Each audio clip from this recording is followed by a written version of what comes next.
ನಮಸ್ಕಾರ ಸರ್. ನಮಸ್ಕಾರ ಸರ್, ನಿಮ್ಮ ಹೆಸರು? ನನ್ನ ಹೆಸರು ರಾಕೇಶ್ ಅಂತ. ನಾನು ಕೊಪ್ಪ ತಾಲೂಕು ಬೇರ್ಕುಡಿಗೆ ಗ್ರಾಮದ ವಾಸಿ.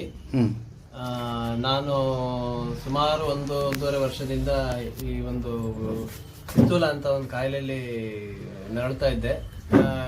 ಈ electro homeopathy doctor Sanjay Mandal ಅವರ ಒಂದು ಟ್ರೀಟ್ಮೆಂಟ್ ಉಂಟಲ್ಲ, ತುಂಬಾ ಅಂದ್ರೆ ತುಂಬಾ ಒಂದು ಒಳ್ಳೆ ರೀತಿಯ ಫಲಕಾರಿಯಾಗಿದೆ. ಕೇವಲ ಒಂದೂವರೆ ವರ್ಷದಲ್ಲಿ ಅನುಭವಿಸುತ್ತಿದ್ದ ಕಾಯಿಲೆ ಒಂದೂವರೆ ತಿಂಗಳಲ್ಲಿ ಸಂಪೂರ್ಣವಾಗಿ ಗುಣಮುಖವಾಗಿದೆ. ಮತ್ತೆ ಯಾವುದೇ ತರದ ಟ್ರೀಟ್ಮೆಂಟ್ ಅಲ್ಲಿ ನೋವು ಕೂಡ ಇಲ್ಲ. ತುಂಬಾ ಸುಲಭವಾದ ಟ್ರೀಟ್ಮೆಂಟ್ ಇದು.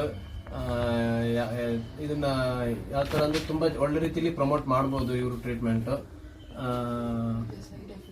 ಯಾವುದೇ ತರದ ಒಂದು ಸೈಡ್ ಎಫೆಕ್ಟ್ ಆಗಲಿ ಯಾವುದೂ ಇಲ್ಲ.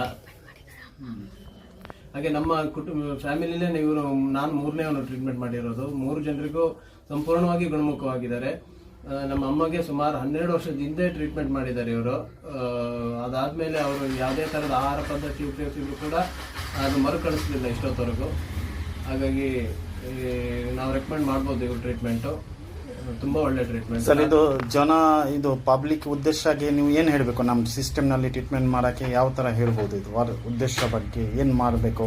ನಮ್ಮ ಟ್ರೀಟ್ಮೆಂಟ್ ಯಾವ ಥರ ಇದೆ? ಟ್ರೀಟ್ಮೆಂಟ್ ತುಂಬಾ ಚೆನ್ನಾಗಿದೆ. ಒಂದೇ ಒಂದು ಏನಂದ್ರೆ ಇವ್ರು ಏನು ಹೇಳ್ತಾರೆ ಅದನ್ನ ಸರಿಯಾಗಿ ಪಾಲನೆ ಮಾಡಬೇಕು. ಯಾವ ತರ ಅಂದ್ರೆ ಇವರ ಆಹಾರ ಪದ್ಧತಿ ಹೇಳ್ತಾರೆ, ಹಾಗೂ ಕೆಲವೊಂದಷ್ಟು ನಿಯಮಗಳು ಹೇಳ್ತಾರೆ ಟ್ರೀಟ್ಮೆಂಟ್ಗೆ ಬಂದಾಗ. ಅದನ್ನ ನಾವು ಪಾಲನೆ ಮಾಡಿದ್ರೆ ಖಂಡಿತವಾಗ್ಲೂ ಒಳ್ಳೆ ರೀತಿಯಲ್ಲಿ ಗುಣ ಆಗುತ್ತೆ. ಯಾರೇ ಬಂದ್ರು ಕೂಡ ಅವ್ರು ಹೇಳೋದನ್ನ ದಯವಿಟ್ಟು ಅರ್ಥ ಮಾಡ್ಕೊಂಡು ಪಾಲನೆ ಮಾಡಿ. ಅರ್ಧಂಬರ್ಧಕ್ಕೆ ಟ್ರೀಟ್ಮೆಂಟ್ ನಿಲ್ಲಿಸಿ ಮತ್ತು ಕಾಯಿಲೆ ಅಥವಾ ಜಾಸ್ತಿ ಆಗುವಾಗ ಮಾಡಬೇಡಿ. Okay, thank you sir. Thank you.